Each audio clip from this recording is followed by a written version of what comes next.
Welcome to Streams of Income, hosted by best-selling author and entrepreneur Dr. David Powers, where we discuss streams of income, passive income, residual income, and even why there are dinosaurs and zombies in this intro. Fasten your seatbelts and get ready to dive in.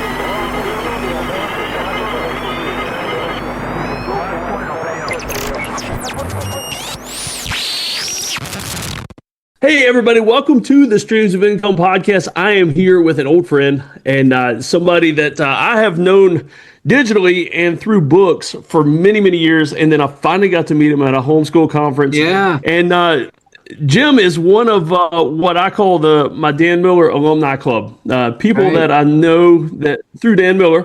And so if you've never heard of Jim, well, let me put it this way. Chances are, if you're part of that club, you've heard of Jim. You just didn't know this was him. Right. Dan always talked about him. He would come up like every third or fourth podcast. He talked about you in the 48 Days book. So Jim is, well, you know what? I'll let Jim introduce himself because he'll say it way better than I do. But he's done some pretty amazing stuff and some amazing streams of income. So Jim, what would you say you do? Like, who are you? I am Jim Hodges, the voice of Jim Hodges Audiobooks. I had been told since I was a wee lad of about 7, the first time somebody said to me, it was a teacher, after I had agreed to read a page of a Dick and Jane book out loud in my second grade classroom. See, I do better if other people's words are in front of me, then I don't have to. But anyway, so I read this page from Dick and Jane, and I knew how to read already. And there was an exclamation point at the end of, the last couple of lines.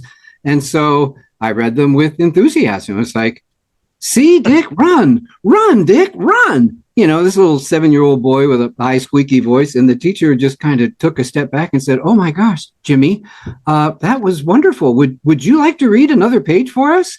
And just like that. Amazing what an impact a random statement from a teacher, whose name I don't even remember, had on me as a 7-year-old boy. She told me, you do a good job reading books out loud. That's what she told me. She didn't say it exactly. She just said, that was amazing. Would you like to read some more? And well, that told me.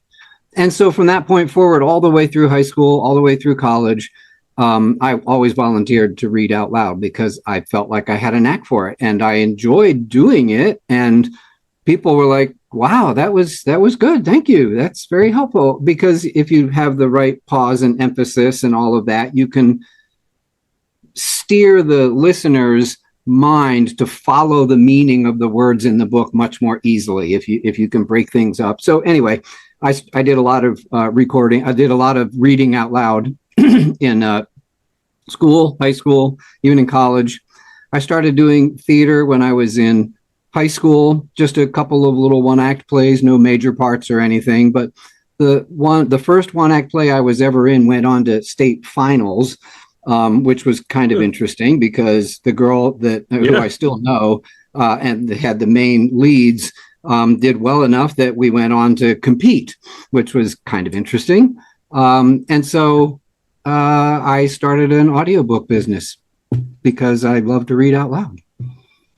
So that's, you say that's kind of understated, but in the homeschool field, conferences and all that, you are like one of the most well-known audiobook presenters out there.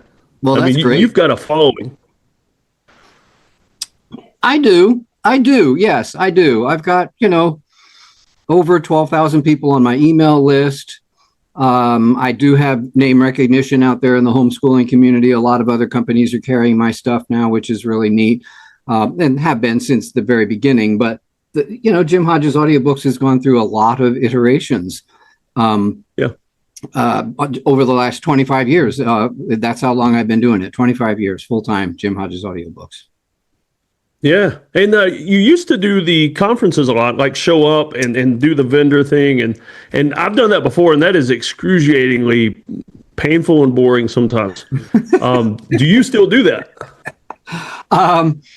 My last homeschool convention was in Fairbanks, Alaska last year. I did the 3 idea homeschool conventions, Anchorage, Soldotna, Fairbanks, and that was my last homeschool convention. It doesn't mean it will be my last, but it was the last one that I did. I've done 200. I did the math finally. 274 homeschool conventions I've done. I mean, wow.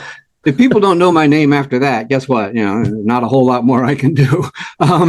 Yeah. And I love doing the homeschool conventions because you'd meet these little kids that thought you were some kind of movie star because they listened to me reading books to them, as they're driving to soccer practice or whatever, or with the family around the fireplace in the evening. And so that was exciting. And I got to personally interact with other homeschooling families, moms, dads, kids.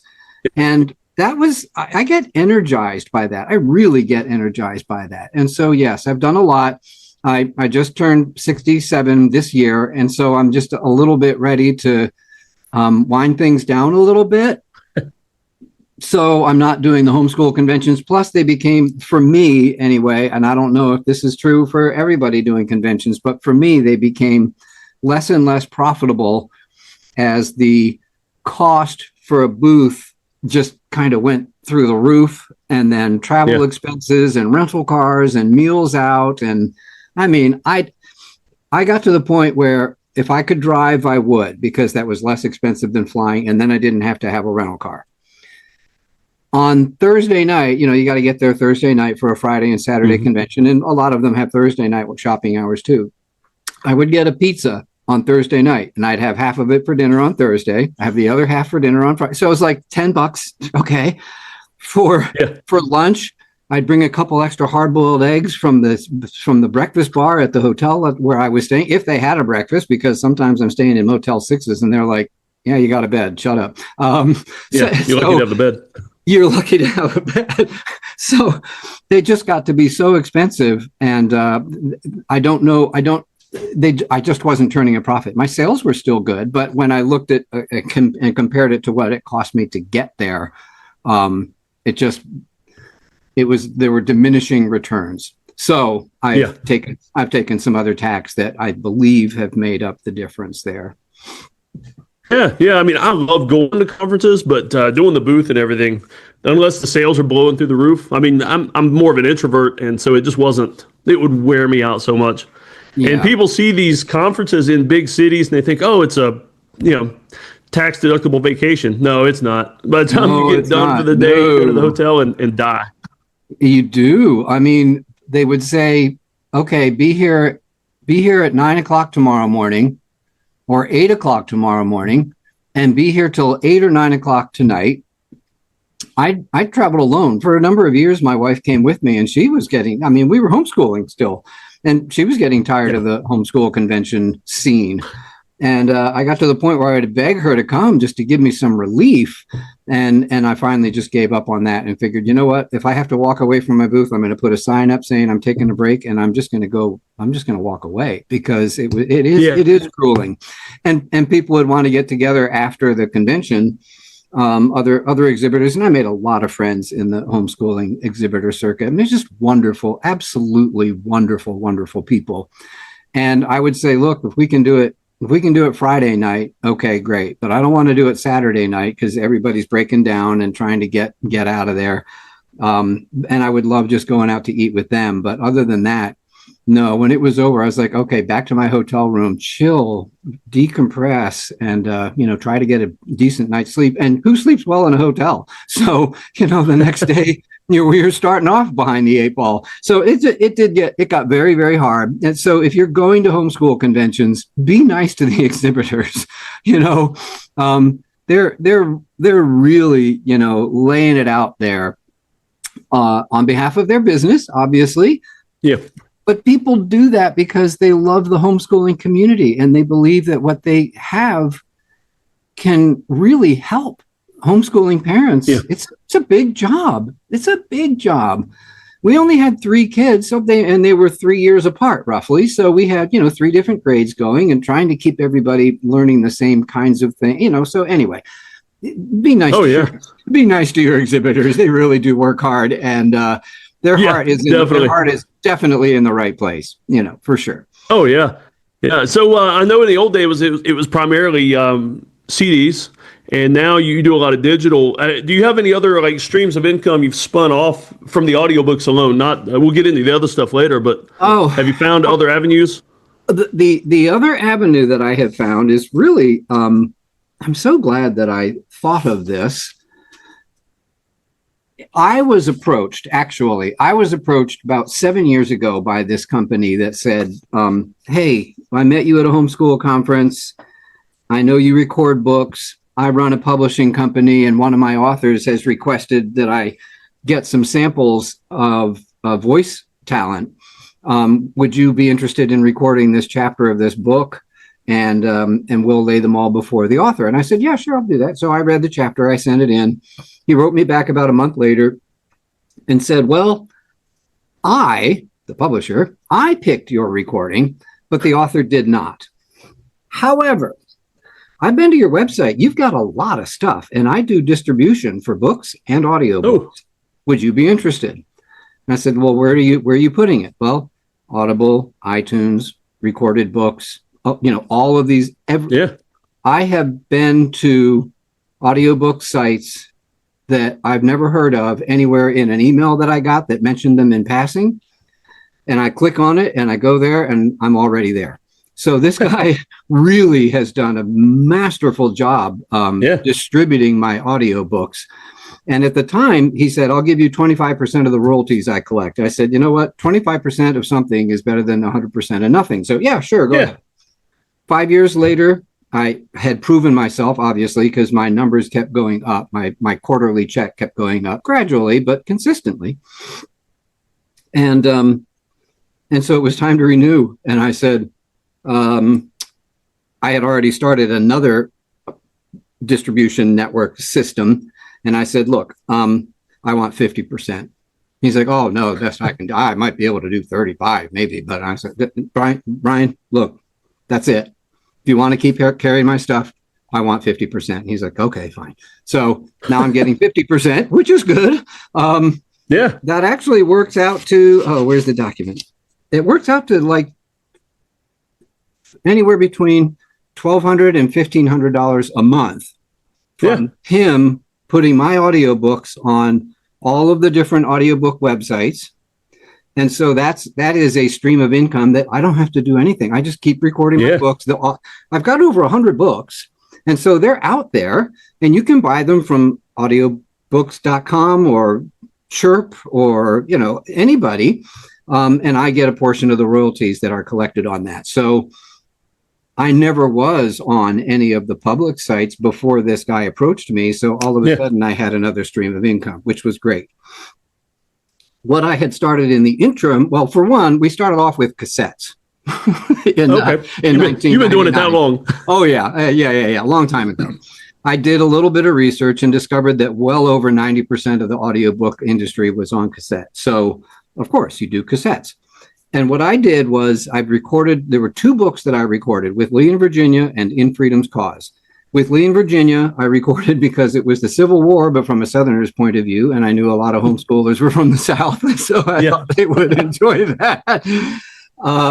And the other one was In Freedom's Cause, which was the story about William Wallace and Robert the Bruce. Well, Braveheart had just come out, 6-9 months prior, and everybody was still enamored of that story. So those are the 2 that I recorded, had them produced on cassette, cost me a boatload of money because nobody knew who I was. I was green, first time around. We're gonna rake this guy over the coals.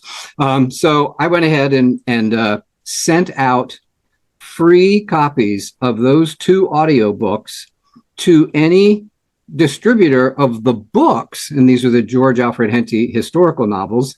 Anybody who was selling the books, I emailed, asked if I could send them a copy, and they said yes. And every single one of them started ordering the cassette editions of my audiobooks. And Rainbow Resource was one of them. Christian Book Distributors was one of them. I had a number of distributors already, and I started doing homeschool conventions. Well, the next thing I know, those sales started dropping.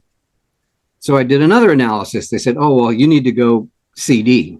I said, "Oh, really? Oh, yeah. Well, tell me about that." And this is Bill Bowden at the Spectrum Manufacturing in Norman, Oklahoma.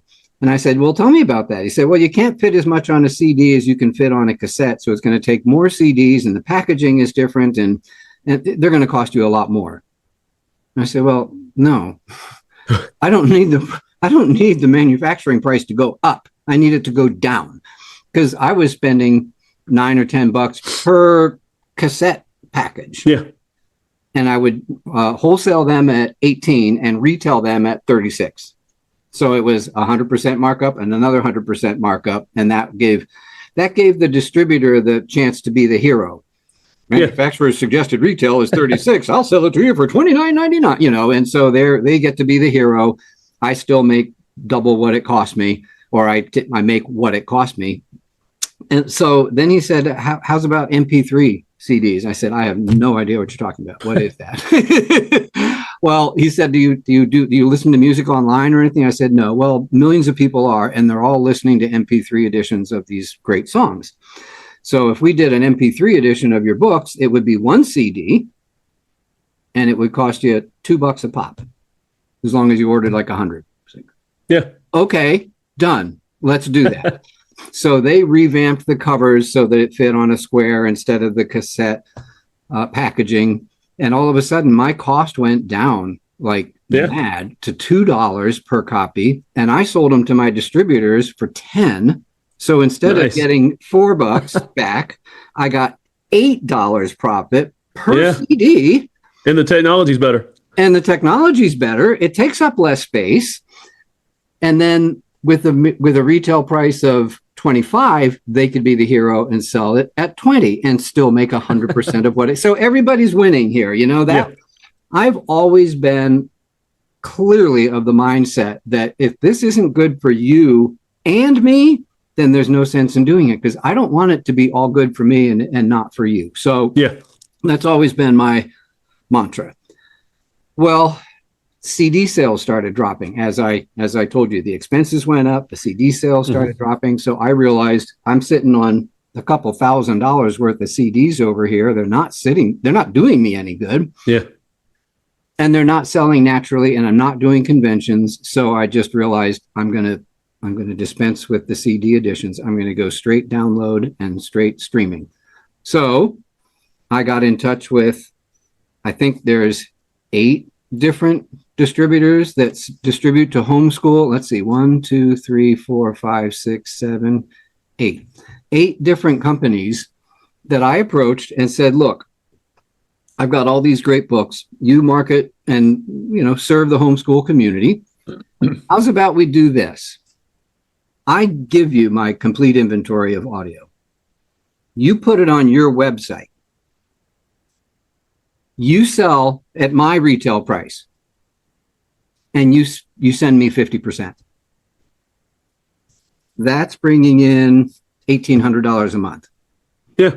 So that's a stream of income, again, that I don't have to do any extra work for. Yeah.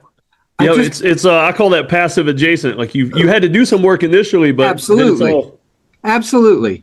And it's funny you would say that, because there was a time, I think it was at around the 10-year mark that I'd been in business. I was really curious. Okay, how many copies of With Lee in Virginia have I sold? That was the first book that came out. So I went to my records. I use QuickBooks, and it's very accurate, and you can search for a title. You can search for anything you want and say, bring up all of the information relating to this title. It turned out that I had sold a copy of With Lee in Virginia every single day for 10 years. Yeah. Guess what? I'm still selling copies of With Lee in Virginia. I finished it in 1999. Yeah. And it's still I haven't done anything to it.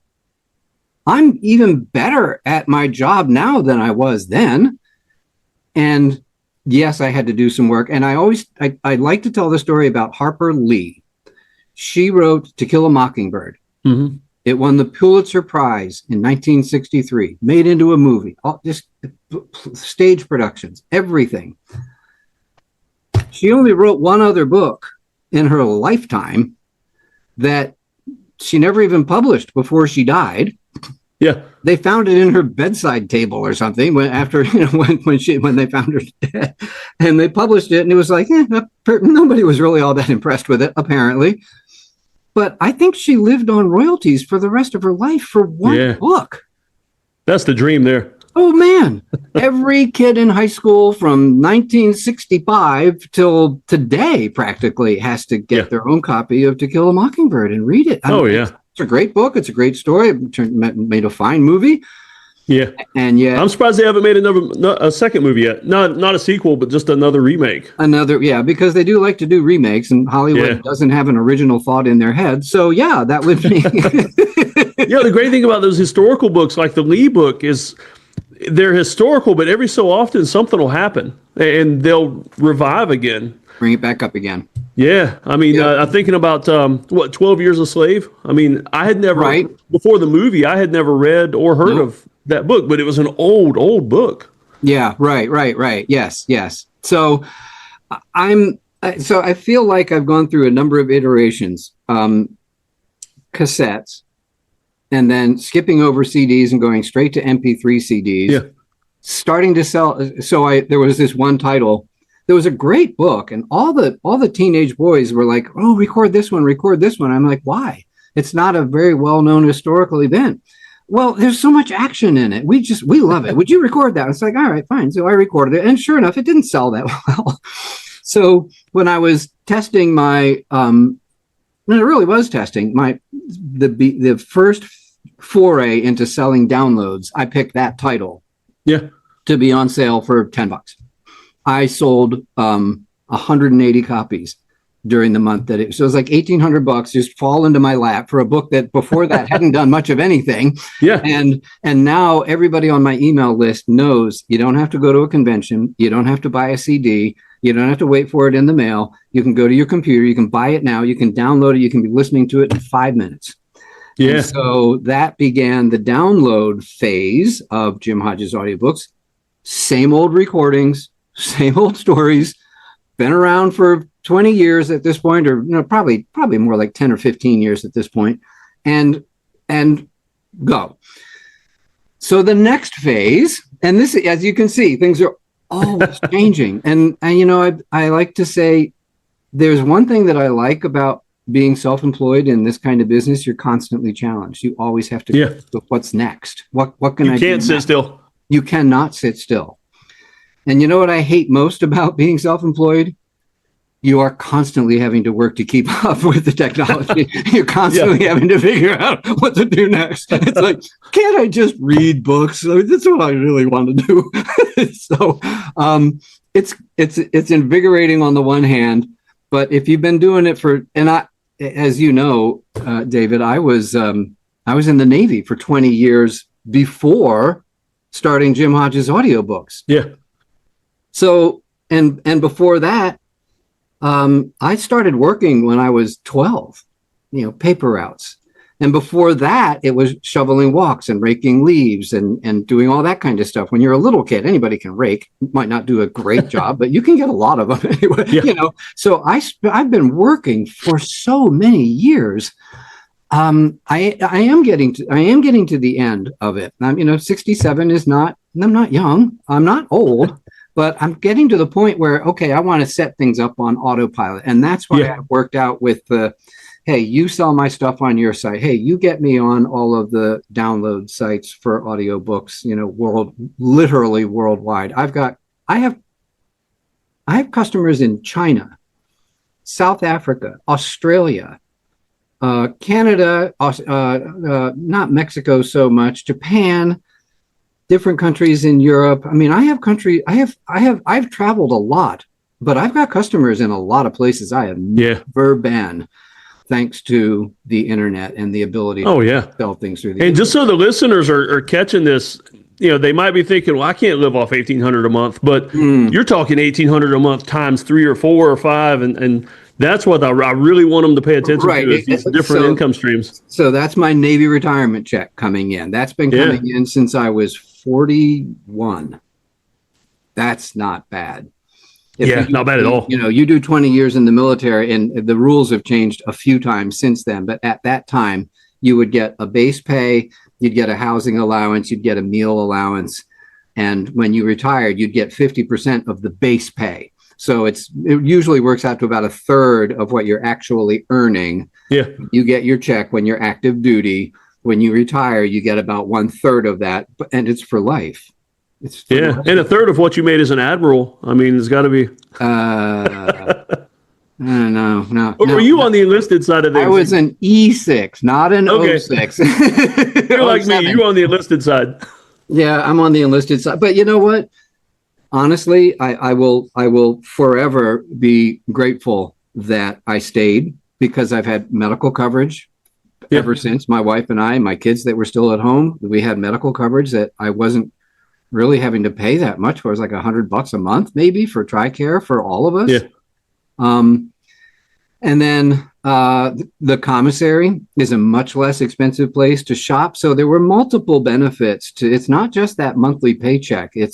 And I paid into the survivor benefit plan. So should I predecease my wife, she will get 55% of that for the rest of her life, because I earned that. Yeah. And so when I die, it's over unless I sign up for this annuity payment, and then she'll get it for the rest of her life. So, you know, it won't be a whole lot for her, but again, it's the streams of income that are going to sustain us. So about, I guess about 4 years ago, something like that, I talked to a couple of people about Social Security, and the prevailing wisdom was, go ahead and apply when you are first eligible, which is for most people, that's 62. My full retirement age was 66 and 8 months, which was like August of last year, or maybe December of last year. And I did the math, and I thought, well, this is how much my check's going to be. If I multiply that times, 3.5 years, as opposed to waiting, how much money is that? How much will I get if I wait till that day? And how long will it take me to make up what I'm missing by not applying now? Yeah. And I've discovered since that it's pretty much a blanket rule, 12 years. Okay. Well, in the meantime, I've got 12 years worth of income coming in automatic, Yeah. You know what we did with that money? We bought a second condo. Yeah. I didn't need it to live on. I had my Navy retirement check. I had $1,500 a month coming in from my own website in sales. I had $1,800 a month coming in from the affiliates. Now I've got Social Security coming in, and I look like, well, what am I supposed to do with this? Well, you know what? Real estate, where I live, is not cheap, and it is forever on an uphill climb. I live in Annapolis, Maryland. Not this. Beach. This is a fun background, because that's where I'd like to be tomorrow, or maybe Monday. We're already talking about that. So all of these things, and what we did with that condo was, hey, family, friends, would you like a free place to stay and come and visit? Yeah. So we fitted it out with, enough furniture to make it livable, and had family members come down and visit and stay for a week. And they had their place. We had ours, because, it's in the same building. We are downstairs and it's upstairs, so it's been really great. But again, as I mentioned, it's just gotten so expensive to live here, even with all of these automatic streams of income. And I don't have commute expense. I don't have uniform expense. I don't have wardrobe expense. I don't have to eat lunch out every day, which I hardly ever did. I would almost always, bring last night's leftovers for lunch.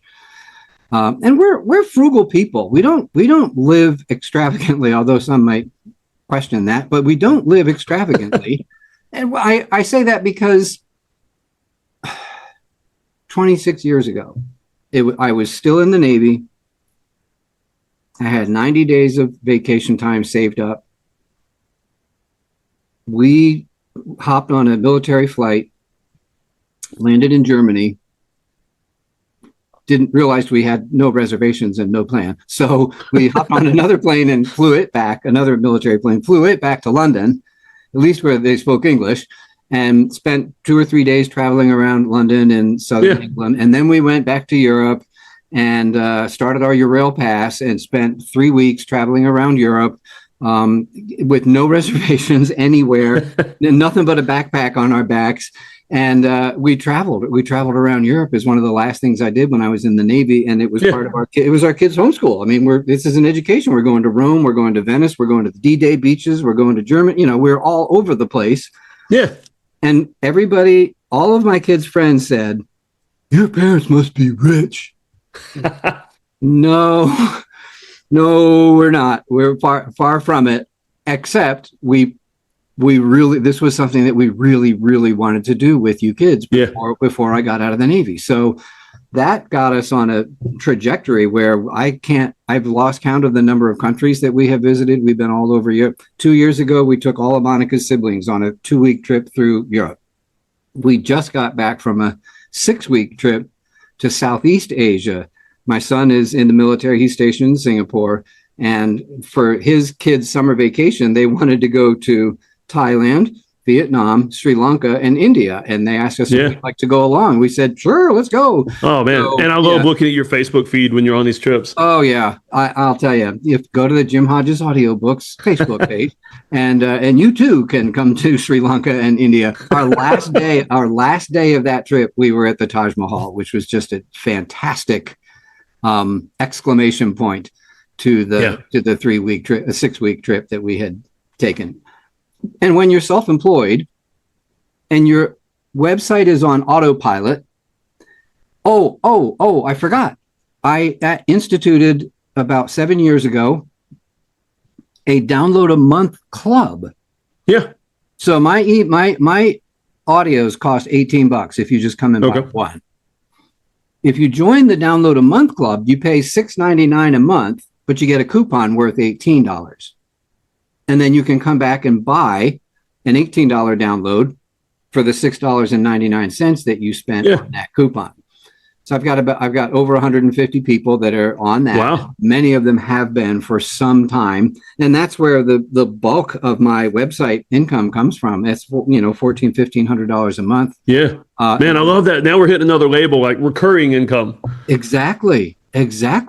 I offer it in January, typically for $5.99.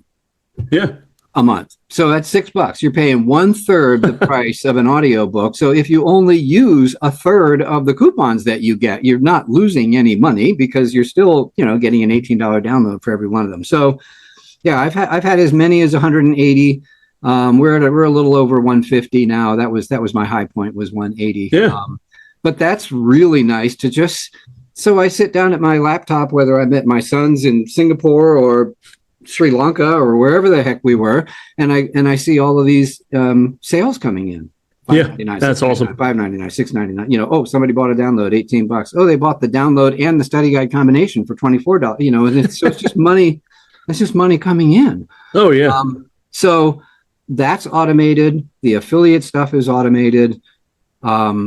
Just general sales off the website is automated. My Navy retirement check is automatic. My Social Security is automatic. My wife signed up for Social Security. That's automatic. So I don't know how many different streams of income we've got. Yeah, there's a lot. I like it. No, it's pretty good when you get so many great ones that you have to sit and count them just to.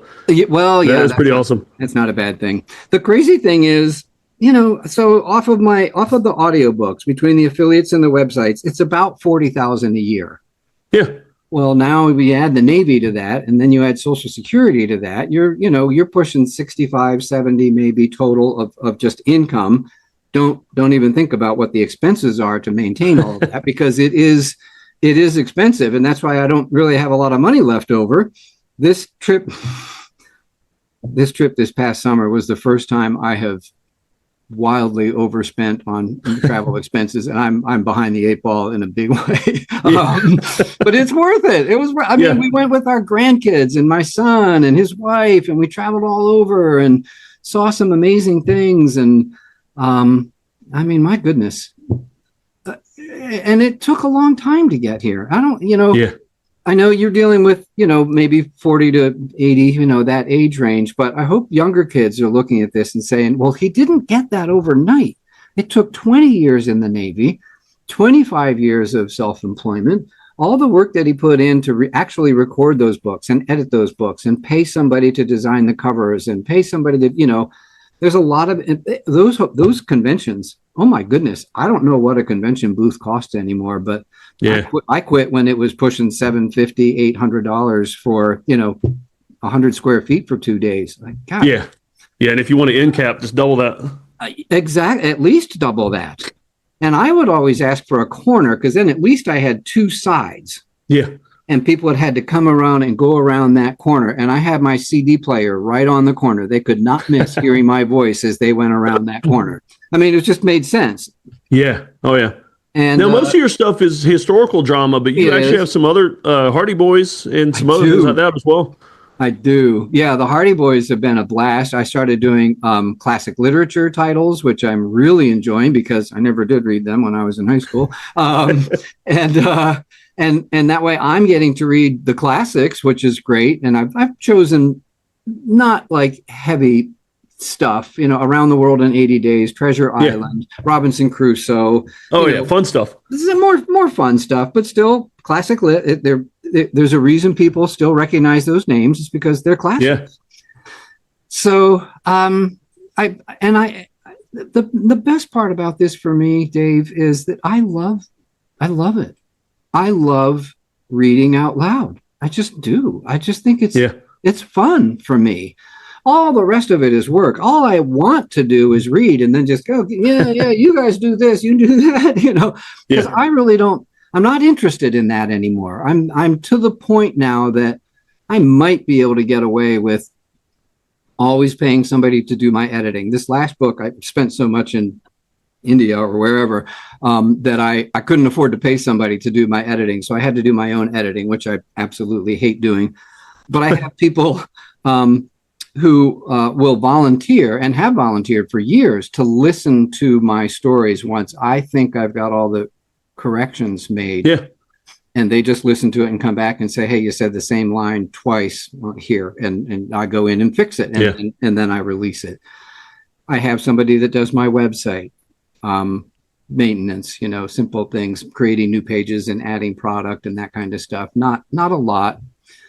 The plugins for the site are not free. The hosting of the site is not free. That stuff adds up too. It does. When I did the math a few months ago, it was costing between the monthly maintenance and all of the plugins and the hosting, it was like $500 a month just to have the website. And I thought, that's ridiculous. That's way too much money. But I'm at pains to figure out what should I stop doing, because they all have their place, So there are difficulties that come up when you become self-employed. You have to start thinking about these things. You have to look after your expenses. You have to make sure that your profit margins are reasonable. And I think, for a $2 CD to sell for 10 wholesale, that's a great markup. That's a tremendous markup. You can make a business with a $2 product that you sell for 10. Oh yeah. If you have closer margins than that, it's going to be harder. And that's why the internet age, the digital age, is so phenomenal, because now my only production cost to get an audiobook done is my time. I do pay somebody to design a cover, which I could probably do, but not really interested. And they're not that expensive. Delegate the stuff you don't like. I want to farm off all the stuff I don't want to do. And I couldn't do that at the beginning. I had to do a lot of that stuff on my own. But I wanted consistency too. So designing the covers was something that I hired out. I said, look, here's the format. I don't want that to change. I want everybody to be able to look at my next one and go, this is a Jim Hodges audiobook, just because it, so I don't understand all the rebranding.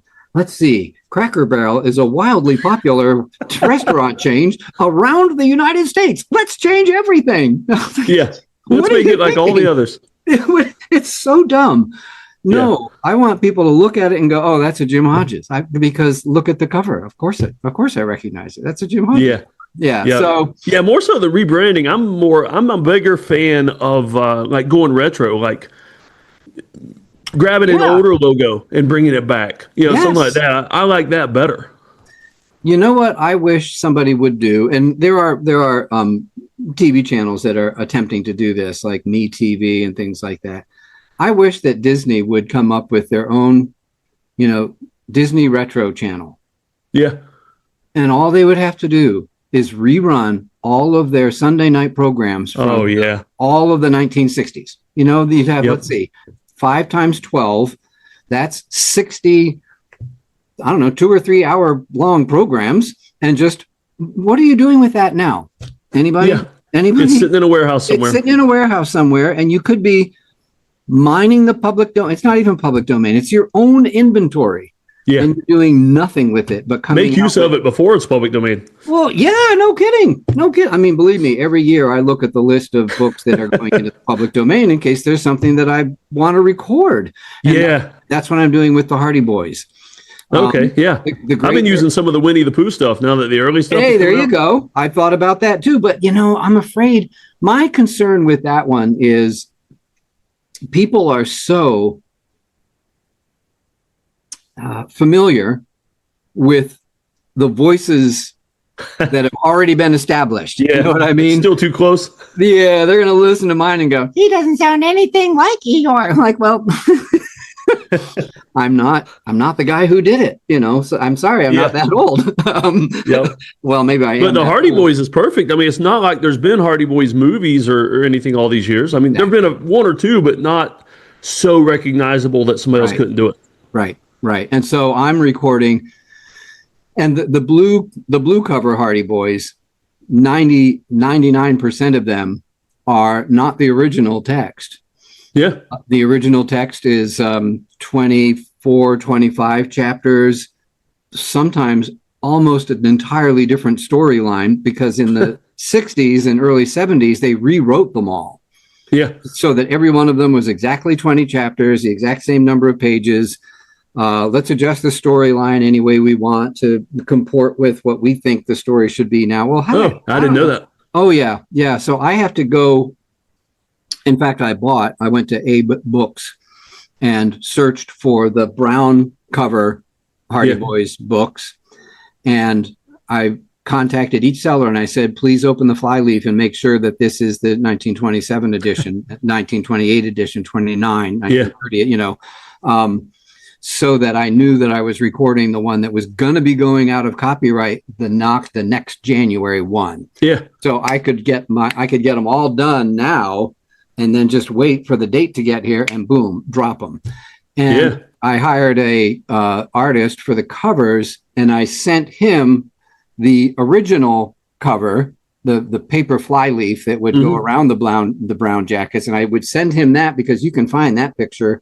And I'd say, make yours look like this, but I don't want to use exactly that. And so he just kind of recreated the picture in his own way. So I wasn't breaching anybody's artwork copyright. Not that it would be covered now either, but still, I thought I want a more unique presentation. And those have been selling, especially not so much on my website, but in the public distribution channels. Those have been selling really well. I'm going to keep doing them. In fact, my last one, The Great Airport Mystery, is done. I've got 2 people proof listening now. And when they come back and tell me what the corrections need to be done, I'll get that page set up and just not make it live until it goes public domain. Yeah. So, man, I'd love to see something like that become just more and more popular compared to some of the stuff that's put out these days. Oh, yeah. Maybe you can help me with this. I've been really trying to come up with and I don't know how to do SEO research. Maybe you do. What would be the perfect phrase to purchase the web address of for parents who are looking for kid-friendly, audiobooks? Yeah. I'm thinking family-friendly audiobooks. I'm thinking, something, because I also wanted to communicate that this is not the same stuff that your finding everywhere else you look. Yeah. Does that make sense? Oh, yeah. Yeah. I mean, you don't want to have to worry about it as a parent. Right. And that's the thing that a lot of parents have said to me. Look, you know what, Jim? You know, it's the best thing about your stuff. Not only do we love your voice and your reading style, and the sound of your voice is so pleasant and calming and easy to listen to, which is what they tell me, which I'm glad to hear that. We know that no matter what we get off of your website, we can let the kids just listen to it. We don't have to worry about it containing anything that we would find objectionable. There's nothing there. It's all good. I said, well, yeah, that's what I would want for my kids. That's what we read to my kids. Why would I offer anything else to yours? It just didn't make any sense to me. And I won't. I mean, I've had people ask me to record books of theirs, and I've just said, I'm sorry, this is not something I'm interested in recording. Thank you for asking, but no thanks. And they don't really need an explanation. You just say, this is not in my wheelhouse, or something like that. This is not something I'd be interested in recording. Yeah. And there's not a whole lot they can say. Yeah. Yep. Well, I'll tell you what, Jim, as we start winding up, one thing I always like to ask everybody, if you could recommend 3 resources, books, podcasts, people to follow, that could change somebody's life in terms of success and happiness, what would be your top 3 resources? I don't really follow anybody. I follow marketing guys. Any go-to books or anything? You know what? Honestly, I have been so flying by the seat of my pants that I mean, obviously Dan Miller was one of them for sure. I loved reading his emails and stuff. Tom Woods is another guy that I follow now. He's very much associated with Russell Brunson, and okay, I follow a lot of Russell stuff. Paul Counts is another guy that works with Tom, and what Tom wants you to do is create a website, get an email following, and then do affiliate sales. Don't even bother trying to come up with your own stuff. Do affiliate sales, and I get that. In fact, it's what I'm doing with my 8 homeschool webs, community friendly websites. That's what I'm doing. But I'm not selling any of their stuff. I'm having them sell mine because, and I think most of them are interested in doing that because I'm absolutely willing to share the sales 50-50. Yeah, you get to keep half. You don't have to worry about markups or sales or anything like that, and if you only sell a few, then you don't make a lot of money. So if you want to make more money selling Jim Hodges stuff, just send out an email every couple of months and say, oh, by the way, Jim just released another one that we've got, and see whether that will work for you. You're not thinking about just like homeschool people, right? You're talking about no, anybody. Like I usually tell people too, like the Bible's a given, so you can't name that as your top resource. Of course, right? Yeah. Well, absolutely. That's. I mean, I go to a very, very, very, very consistent. We're fairly consistent anyway. I fell on the ice in January of 24. Had surgery a year ago yesterday on my hip, physical therapy for the next 4 months. All this year I've been working to get back in shape somehow with my morning exercise routine, because I just plain couldn't do it last year. It would hurt too much. Yeah. So last Monday I went water skiing for the first time in I don't know how long. And the first thing that happened was he jammed the gas and wasn't even straight ahead of me and jerked on that thing so hard that my right leg pulled back because it's got the force of all the water behind the ski, and I tore up my hamstring. Oh man. Yeah. So I'm in a bit of pain. Now you're on the disabled list again. Well, I know. I was like, oh my gosh, I waited so long. I did go to an urgent care place, and they said, well, you haven't broken any bones. I did that a week later, just in case there was something broken that I would see the healing. But honestly, I read widely. It's mostly history. Yeah. I do watch. I actually, honestly, if you're looking for some ideas for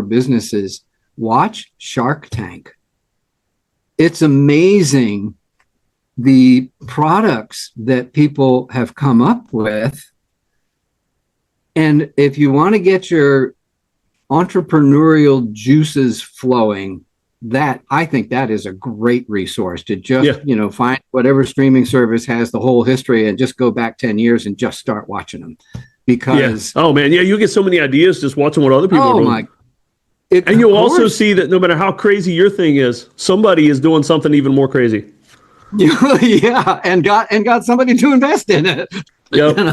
But don't go on to Shark Tank when you've got $300 in sales. You're not gonna get anything. They'll make fun of you. Yeah, they'll just say, guys, dude, you need to have some history before you come here. Who let you in? And I stay very much on top of current affairs. I think watching business network programs are not a bad idea, even though pretty much all they're talking about is the stock market. And frankly, I've bought stock in a few companies, never had any real success with that. Real estate, on the other hand, real estate's been very, very good to Monica and I. And now that I've got 2 condos and I don't need it because it's just Monica and I, we can rent this thing out. And here in Annapolis, it'd be probably, my payment is $1,200 a month. My monthly maintenance fee is $400 a month. And that's why it's like, okay, all of a sudden, thank you, Joe Biden, my purchasing power stinks, but I'm still shelling out, $1,600 a month for this place. That's why we ended up having to turn it into a rental, because that $1,600, depending on what your income level is, might not sound like a lot, but it's like what everything I earn off of my website. So we're going to turn it into a rental, and then we'll have positive cash flow, maybe get it paid off before either one of us die. And the reason that I really wanted to get a second condo, because we were happy with our living arrangement, largely, was that in the event that I die, there'll be enough insurance money to pay it off. And then Monica can have the full amount of that coming in without there being really much of anything in the way of expenses for it. So, again, I have always been looking for streams of income. That's why I stayed in the Navy. That's why I started my own company. That's why I did this with all of these other websites. That's why I applied for my Social Security. Then we had Monica apply as soon as she was eligible. And just because that knowing that check is coming in, even though the dollar amount might fluctuate with the sales, it's a very comforting feeling to know that you have established multiple streams of income. Oh yeah. And now we got to figure out a way to make this water skiing thing service connected to 20 years ago.